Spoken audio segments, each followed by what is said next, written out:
Everybody, welcome to a Friday morning Mike Talk. Thank you guys for being with me again. Happy Friday. You almost made it to the end of the week. I hope you guys are well. I hope you guys are praying for us. We're praying for you. Text prayer to that number on the screen and we'll lift you up before the Lord. It's really cool how these text messages get sent to my phone, and then I'm able to stop right where I'm at and pray. When Sarah and I pray in the mornings and evenings, sometimes we'll pray together for you. And it's just our way of saying we want to pastor you. We know you have big burdens. We know you have things that are hard in life. And so we want to carry those with you. So continue to pray for us. Pray for Song and Sword Ministry every day at 1:49. We need your prayers. We covet them because we need wisdom. We're praying for wisdom right now for what God's doing next as we continue to start this membership and begin here. And you can still be a member of Song and Sword. The first membership of Song and Sword is going to be offered not this Sunday, but next Sunday, the 28th of January. You can do this all online too. So you guys know all the details. Go to songandsword.com and you find that stuff. Hey, Susan, we're praying for your hip replacement. Hope everything goes well with that. God bless you guys. We're going to get in the Word here in Acts chapter 9. And Acts chapter 9 is the story of Saul. We've been talking this whole week about transformation. How are we transformed? How are we made different? We serve other people. That's what Jesus did. He became a servant. We give to other people. That's what Jesus did. He gave his life. We hang out in the company of other people. We'll talk about that tomorrow. But it's a matter of transforming, becoming what God has made us to be through Jesus Christ. We are a new creation, right? That's what we said Sunday. So I hope you're following the daily pattern of all these Mike Talks as they build on this theme of transform, that we're being made new in Jesus Christ. We have been made new. We're righteous, and now he's continuing to form us. And one of the things we said on Sunday was he does this by his Holy Spirit. And so we're going to go to Acts chapter 9 today and talk about this guy named Saul, who becomes something totally different. He transforms in a miraculous way. In verse 19, Acts 9:17, so Ananias departed and entered the house, and laying his hands on him, he said, Brother Saul, the Lord Jesus, who appeared to you on the road by which you came, has sent me so that you may regain your sight and be filled with the Holy Spirit. And immediately something like scales fell from his eyes, and he regained his sight. And then he rose and was baptized, and taking food, he was strengthened.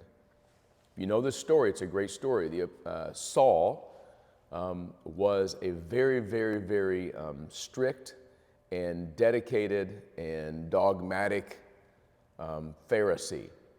And he believed that the Christian teaching was anti-God. And so in Acts 9, he starts this big persecution in the church. He's arresting people, throwing them in jail. He's killing people in Jesus' name. In God's name, against Jesus and his followers. And then he's on the road to Damascus with orders from the Pharisees to throw other people in jail, to persecute the church. He was anti-church. He was against Jesus Christ. Then, of course, he got knocked off his high horse, as they like to say. God appeared to him in a vision, and for 3 days he sat in blindness. And finally, this man Ananias comes and lays his hands on him, and Saul is completely transformed. But I want you to notice part of that transformation, and it's part of the transformation for me and you too. The Lord has sent me, verse 17, that you may regain your sight and be filled, here it is, with the Holy Spirit. The Holy Spirit is the transforming agent in our lives that makes us from what we were into what we are supposed to be in Jesus Christ. And the Holy Spirit comes into Saul, and now he becomes Paul the apostle.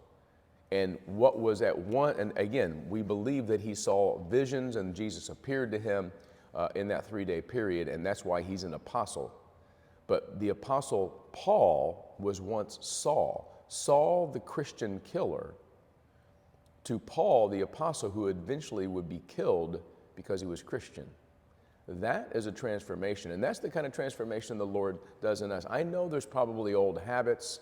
I know there's probably ways that you're stuck in. There's probably attitudes that you have. There's probably all kinds of challenges and things that you're not capable of, talents that you don't have. And here's the reality. The Holy Spirit can change you. The Holy Spirit is in the process of changing us even as we speak. You might say, well, how do I know I have the Holy Spirit? If you are a follower of God through Jesus Christ, if you have faith in Jesus Christ, you have the Holy Spirit. That's what the scripture says. If you are in Christ, the Holy Spirit lives in you. And so that's why we're being so specific about the steps that we want you to take to be a member of Song and Sword Church. It's not about membership at Song and Sword Church. It's about being the followers of Jesus Christ in community. And we want you to join that community. And part of that transformation comes from the Holy Spirit. I want you to lean into that today. I want you to consider every time you can that there's a power, there's the person of God inside of you today. His name is the Holy Spirit, and he's transforming. If he can transform Paul, he can transform me today in small ways and in great ways. God bless you guys. Be transformed by the power of his Holy Spirit today. We'll see you tomorrow.